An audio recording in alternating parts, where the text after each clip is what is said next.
Hola, ¿qué tal? ¿Cómo estás? Muchas gracias por estar aquí, por ver este video. Hoy te voy a presentar un documento en el cual hacen un estudio de personas sometidas a las corrientes de electroterapia de Darsonval, que es la máquina de la cual te he estado hablando ah, todo este tiempo, la máquina de ondas escalares de Tesla. Y este documento es chileno y hacen la prueba con algunas personas porque antes estas electroterapias, electromedicina, se utilizaban en los hospitales para sanar personas. Luego fue retirado de los hospitales para poder hacer el negocio de vendernos las pastillas. Y ahora te dejo con el documento que he leído para que estemos conscientes y sepamos cuánto tiempo hay que utilizar la máquina. Bueno, hicieron la prueba con 10 minutos y también con 3 minutos, así que voy a recomendar que usemos la máquina unos 40 días, cada 2 días, 10 minutos o 3 minutos, dependiendo de cómo te sientas la primera semana. Puedes, si quieres, utilizar la máquina de ondas escalares a diario, todos los días. Lo importante es que solamente bastan 3 minutos de exposición a la corriente para levantar tu sistema inmunológico, regular tus niveles de azúcar en la sangre y te invito a escuchar este relato. Las corrientes de Darsonval. Mauricio Brockman. Memoria. Presentada para optar al grado de licenciado de la Facultad de Medicina y Farmacia de la Universidad de Chile, 1898. Museo Nacional de Medicina, Santiago de Chile. Mi distinguido maestro, Dr. José Manríquez, como testimonio de gratitud, el autor. Las corrientes de Darsonval. Las corrientes de alta frecuencia fueron introducidas en la medicina el año 1890 por Darsonval. En su comunicación original, el autor daba cuenta del mecanismo de producción de estas corrientes, de sus propiedades fisiológicas y terapéuticas. Posteriormente a esta fecha, han aparecido diversas publicaciones en algunas revistas científicas ampliando los datos comunicados por Darsonval. El año 91, el mismo autor dirigía 2 nuevas comunicaciones a la Academia de Medicina de París, en las cuales presenta 3 enfermos, diabetes, obesidad y gota, tratados por estas corrientes con éxito bastante halagador. Las bases sobre las cuales descansa el estudio de Darsonval son las hermosas experiencias de Hertz, que fue el primero en demostrar que las oscilaciones eléctricas podían transmitirse a distancia, al igual de las oscilaciones luminosas.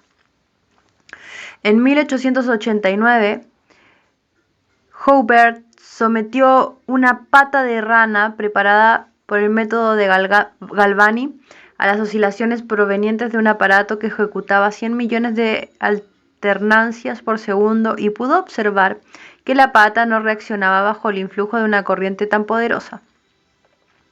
Darsonval demostró a su vez que este hecho no era aislado y que las corrientes producidas por los aparatos electromagnéticos ya no tenían acción sobre los nervios sensitivos y motores cuando la frecuencia de sus alternancias sobrepasaba la cifra de 10.000. Es necesario decir que el comienzo de las experiencias de Darsonval data desde el año 1888 y ya desde esa época el eminente físico presintió que se podían hacer pasar a través del cuerpo humano corrientes que no se sintiesen, siempre que tuvieran un número de oscilaciones bastante rápidas. Pero el alternador construido por él mismo no le permitía aún suprimir toda excitación y solo el año 1891 pudo obtener un buen resultado, sustituyendo su alternador por la máquina de Hertz. En el mismo año, el ingeniero americano Tesla comunicaba sus experiencias sobre las propiedades fisiológicas de estas corrientes. Al año siguiente, el mismo autor reprodujo sus experiencias ante la Sociedad Francesa de Física. Elihu Thomson volvió a emprender las experiencias en grado escala y simplificó mucho los aparatos empleados por Tesla. Las perfecciones introducidas en estos aparatos por ambos físicos y por Darsonval han permitido estudiar bien los efectos de las corrientes de alta frecuencia e introducirlas en electroterapia. El punto de partida de estas corrientes se encuentra en el fenómeno descubierto por Feddersen, a saber que las descargas de un condensador se producen bajo la forma de una corriente ondulatoria. Estas oscilaciones son isocrónicas y su amplitud decrece, siguiendo los términos de una progresión geométrica. Para tener una idea del mecanismo y la forma de la descarga de un condensador, basta recordar lo que sucede con una varilla elástica fija en un extremo y que se abandona después de haberla alejado de su posición de equilibrio. Una varilla ejecuta una serie de oscilaciones de amplitud decreciente, tal como sucede con las oscilaciones eléctricas, hasta que las armaduras del condensador pierdan por completo su carga. Lo mismo sucede con el líquido contenido en un vaso comunicante. Cuando se imprime una presión instantánea sobre el líquido de sus ramas, pero hay una diferencia capital entre las dos clases de oscilaciones, y es que en las oscilaciones producidas por la descarga de un condensador, el espacio de tiempo que media entre dos vibraciones es tan corto que éstas pueden llegar a alcanzar hasta la cifra enorme de 100 millones por segundo. Vamos ahora a dar a conocer los diferentes aparatos empleados para la producción de estas corrientes. Sean A y A las armaduras internas de dos botellas de Leyden. Estas armaduras están unidas a los dos polos de la bobina secundaria de un gran carrete de Ruhmkorff. Las armaduras exteriores B y B están unidas entre sí por un solenoide CC hecho de hilo grueso de cobre con una vaineta de vueltas. Estando las armaduras A y A unidas a los dos polos de una bobina de Ruhmkorff, como la muestra la figura 2, a cada ruptura de la corriente primaria, la fuerza electromotriz introducida en la bobina secundaria carga los condensadores A y A, gracias a su reunión con el solenoide CC. A medida que la carga se efectúa, la diferencia de potencial que existe entre las armaduras A y A aumenta cuando esta diferencia de potencial llega al límite que corresponde al alejamiento de las dos esferas E y E, es decir, varios millares de voltios. Estallará una chispa. Esta chispa forma una especie de condensador de débil resistencia por donde se efectúa la descarga de los condensadores. Esta descarga oscila, saltando sin interrupción de una esfera a la otra, mientras que el solenoide CC, que une entre sí a las dos armaduras exteriores de los condensadores, es recogido por una corriente alternativa de alta frecuencia. Bueno, hoy en día con la máquina escalar ya sabemos que los jarros Leyden son condensadores que ahora se llaman capacitores, que guardan la energía. Y la bobina CC es la bobina D'Arsonval de cable grueso. Yo estoy haciendo de calibre 4.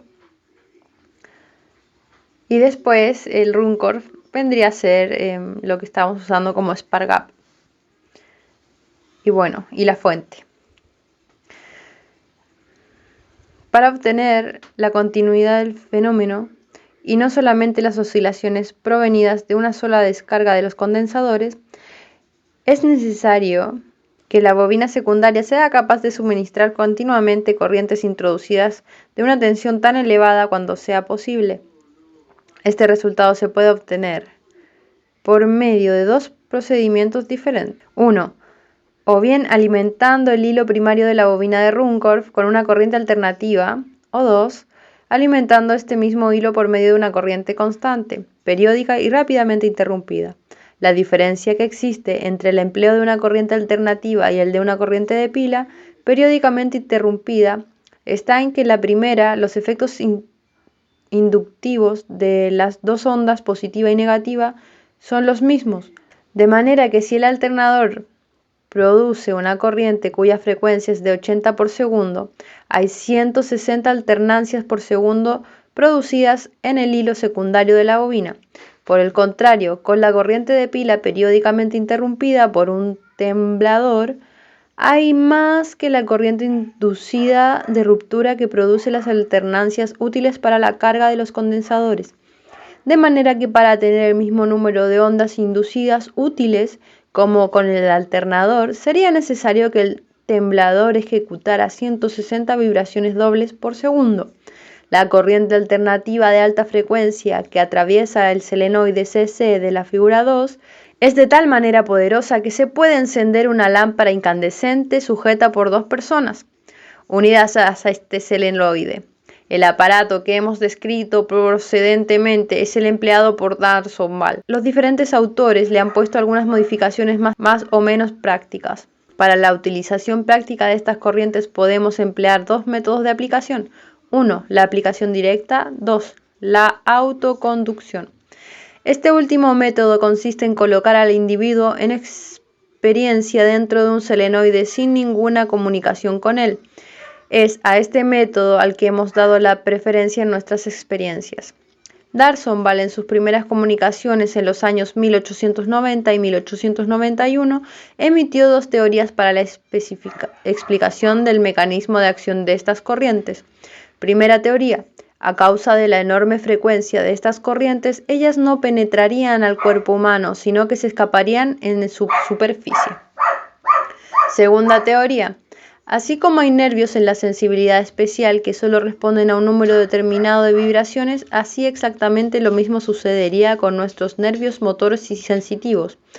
De las dos hipótesis, la primera debe ser desde luego rechazada, por cuanto el organismo humano no puede en ningún caso compararse a un conductor metálico, y la mejor prueba de que estas corrientes penetran al cuerpo humano es el hecho de que van a ejercer su acción sobre centros nerviosos profundamente situados. El organismo es atravesado, pues, sin reaccionar por corrientes que lo destruirían si su frecuencia fuera menor. La segunda hipótesis emitida por D'Arsonval es probablemente la verdadera.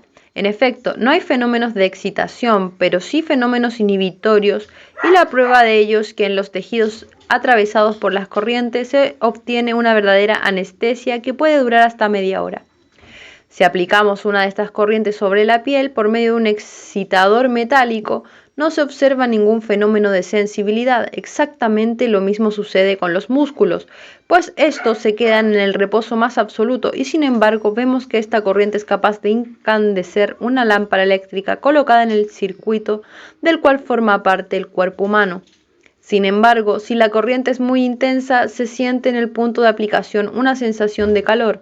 El profesor D'Arsonval ha hecho pasar por su propio cuerpo, sin experimentar la menor sensación, corrientes de 3000 con una frecuencia de 500.000 a 1000 de alternancias por segundo. Si esta corriente tuviera solamente una frecuencia de 100 alternancias por segundo y una intensidad de 10 o 15 veces menor, habría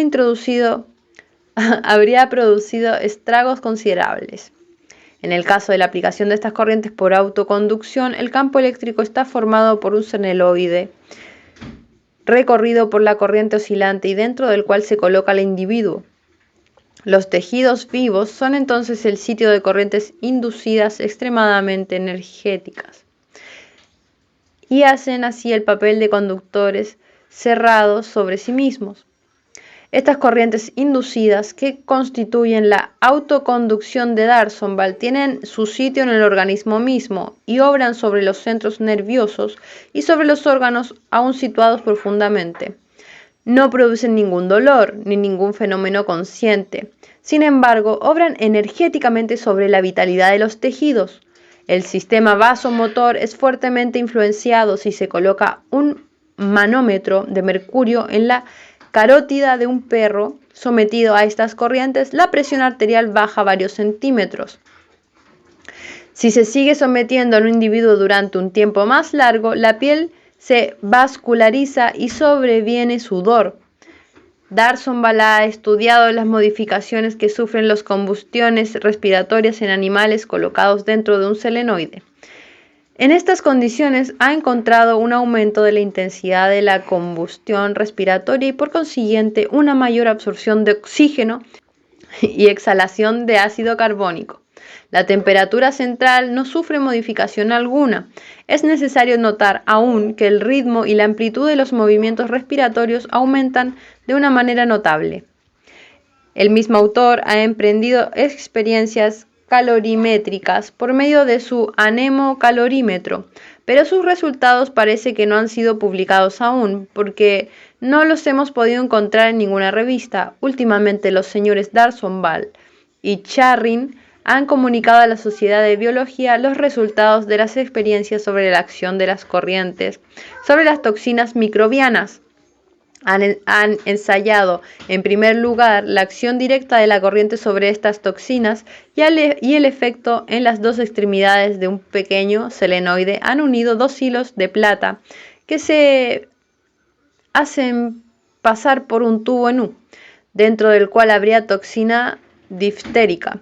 Se evitaba el calentamiento del tubo sumergiéndolo en un vaso refrigerante, de tal manera que la temperatura no pasará de 18 grados. Siendo en estas condiciones la acción química nula, han electrizado durante un cuarto de hora una toxina diftérica muy activa. 2,5 centímetros cúbicos han sido inyectados a 3 cuyis y la misma toxina no electrizada.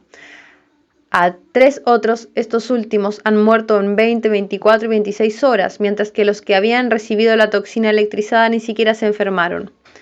Como se ve, la corriente de alta frecuencia ha quitado a la toxina diftérica toda su virulencia. Un cuy sometido día y noche durante una semana a la acción de la corriente pierde 12 gramos de su peso en 6 horas, mientras que la pérdida de peso no ha sido más de 5 gramos en 16 horas para un cuy no sometido al efecto de las corrientes. Se ve pues que en el mismo tiempo la pérdida de peso es 6 veces más considerable para el cuy sometido a la acción eléctrica que para el cuy dejado en estado normal. En un conejo, la pérdida de peso es doble de la que sufre en su estado normal. Entre los efectos físicos de estas corrientes tenemos la desorganización de los cuerpos sólidos, la volatilización de los líquidos y la descomposición de los gases. Esta última propiedad ha sido empleada en medicina por el doctor Boiseau de Rocher para la electrólisis medicamentosa gaseosa en las enfermedades de la piel. Las corrientes de alta frecuencia obran poderosamente para aumentar la intensidad de las combustiones orgánicas. Se comprende, pues, que esta modalidad particular de la energía eléctrica dé buenos resultados en las enfermedades estudiadas por Bouchard bajo el nombre de afecciones por retardo de la nutrición, como ciertas formas de la diabetes azucarada, la gota, el reumatismo, la obesidad y ciertas formas de neurastenia. Creemos de interés comunicar el ensayo que hizo Darsonval de sus corrientes en 2 diabéticos y un obeso. Ensayos cuyos resultados comunicó a la Academia de Medicina en la sección del 6 de julio de 1896. Las variaciones de temperatura las tomaba 2 veces por día, de la misma manera que la presión arterial, que se medía por medio del esfigmomanómetro de Potain. La intensidad de la corriente era de 350 a 450 miliamperios. Las aplicaciones eran diarias y de 10 minutos de duración.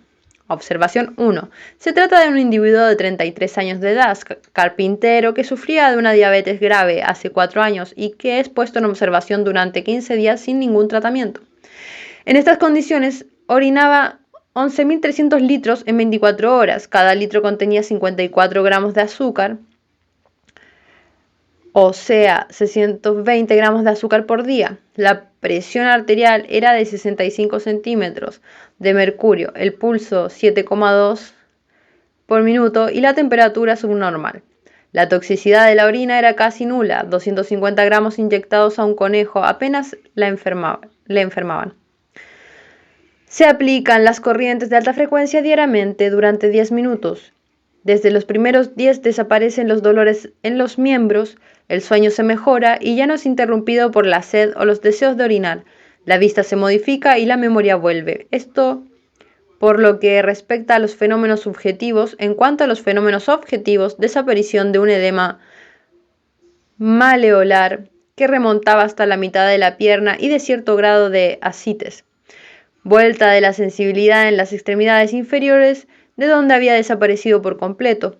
Durante el primer septenario se notan pocas modificaciones del lado de la orina y de la producción de azúcar con excepción de la diuresis, que se regulariza y que ya no presenta estos saltos bruscos pasando de 7 litros a 13 en 24 horas.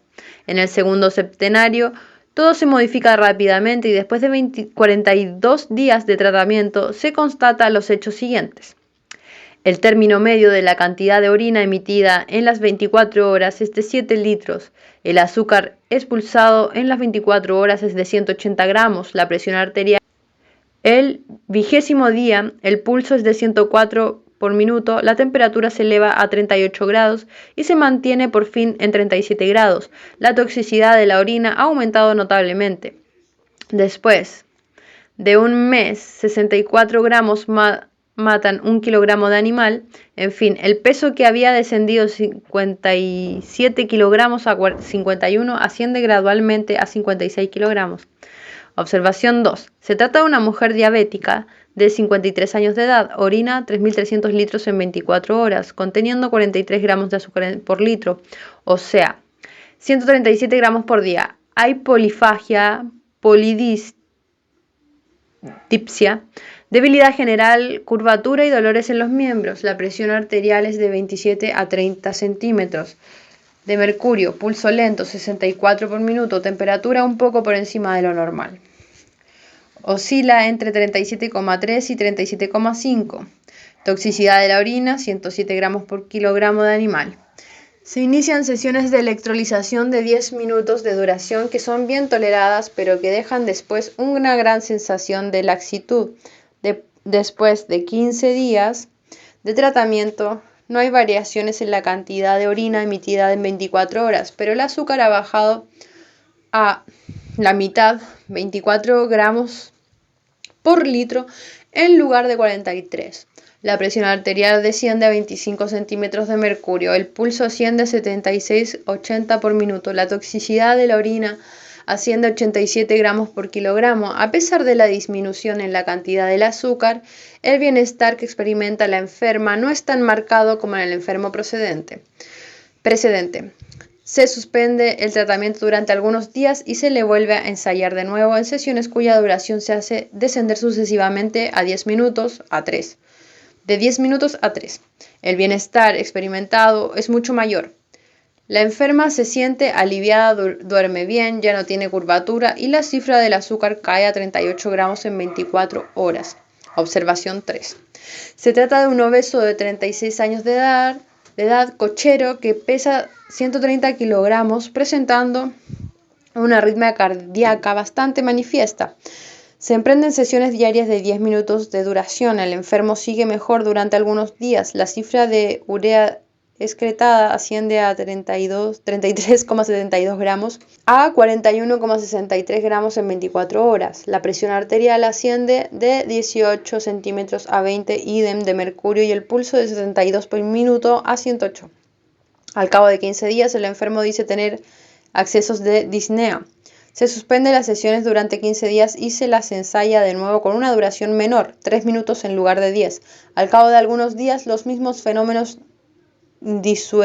disueicos aparecen y sobrevive un descenso en la cantidad de urea y de la presión sanguínea. Se suspende el tratamiento. Esta observación demuestra que las corrientes de alta frecuencia obran poderosamente sobre la circulación de la presión sanguínea. Se suspende el tratamiento. Esta observación demuestra que las corrientes de alta frecuencia obran poderosamente sobre la circulación y que por consiguiente existen para ellas sus contraindicaciones. Como resultados terapéuticos, en los casos anteriores tenemos 1. Una regulación en la emisión de las orinas. 2. Una disminución manifiesta del azúcar. Y una sedación considerable del sistema nervioso. En las experiencias que hemos emprendido valiéndonos del aparato cuya reproducción va en la figura 3, hemos comprobado plenamente los obtenidos por Darsonval. No se escapará el criterio de la honorable comisión examinadora las dificultades e inconvenientes con que hemos tenido que tropezar para la instalación de nuestro dispositivo experimental. La escasez o la falta absoluta de los materiales necesarios en el mercado chileno y por otra parte el elevado precio de las instalaciones que habríamos podido encargar a Europa nos hicieron al principio desistir de nuestro propósito, pero mediante la excelente buena voluntad del profesor de física médica, Dr. José María Enrique, quien puso su gabinete a mi disposición, pudimos hacer la instalación con los aparatos de la clase y construyendo nosotros mismos el selenoide. Como se ve en la figura 3, el dispositivo se compone de una gran bobina de Ruhmkorff que da chispas de 20 centímetros de longitud y que recibe la corriente de 18 a 20 elementos acumuladores. Esta bobina está unida a una batería compuesta de 6 botellas de Leyden, cuyas armaduras exteriores e interiores se unen respectivamente a los polos positivo y negativo de la bobina y que juega el papel de condensador. A ella se halla unida una segunda bobina aislada en parafina líquida para evitar las corrientes de inducción secundarias, y es que el transformador al cual se une directamente el selenoide dentro del cual se coloca la persona en experimentación. Así hemos podido comprobar en todos los casos un descenso de la presión arterial, como se puede ver en los trazados esfigmográficos. Este descenso de la presión arterial se acompañaba de una elevación en el número de las pulsaciones que a veces se elevaba de 90 a 110 a 115 por minuto, como se verá en una de las observaciones posteriores. La frecuencia en el número de las pulsaciones varía con el tiempo de la aplicación, así después de 5 minutos de electrización es cuando alcanza su mayor frecuencia. A los 10 minutos el fenómeno de pulsaciones es igual o un poco inferior. Al mismo tiempo aparece una ligera coloración rojiza en la piel, acompañada de sudor. Este fenómeno, sin embargo, no es constante y se encuentra en este caso en relación directa con las perturbaciones circulatorias. Así pudimos observar que mientras más rápido se presentaba el aumento en el número de las pulsaciones, más pronto se manifestaba el sudor. Como se comprenderá, estos dos fenómenos, aumento en el número de las pulsaciones y el sudor, están en relación directa y no se trata aquí, como se podía creer, en una acción especial de estas corrientes de alta frecuencia sobre los centros inervadores de la secreción sudoral, un fenómeno que no hemos observado en todas las aplicaciones.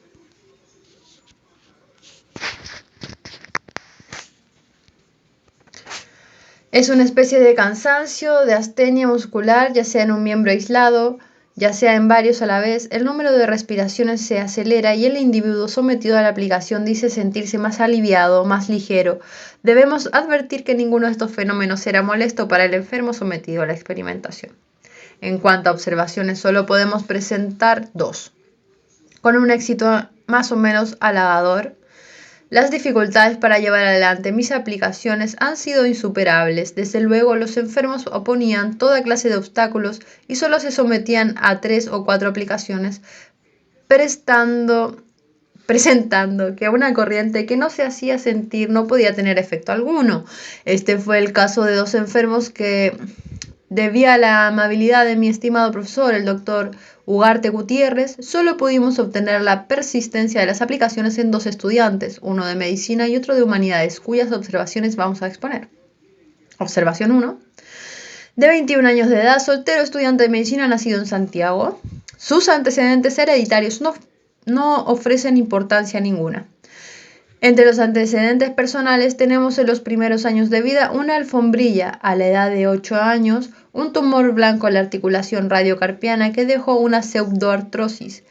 Padece de cólicos nefríticos que se iniciaron en el mes de mayo del 97, con sudores intensos de media hora de duración, dolores que desaparecerían con una inyección de morfina. Los cólicos se han repetido con mayor o menor frecuencia. 2 con hematuria y con una duración de 3/4 de hora. Desde el 1 de julio suprimió de su alimentación las carnes negras y las bebidas alcohólicas. En este tiempo tuvo 3 cólicos ocasionados cada vez por la ingestión de carnes negras. Durante estos días comidas de carne con dosis progresivamente aumentadas sin provocar ningún cólico. Análisis de orina, reacción ácida, color amarillo ámbar, peso específico 1,000, cantidad 2,500 gramos en 24 horas, peso del enfermo 65 kilogramos.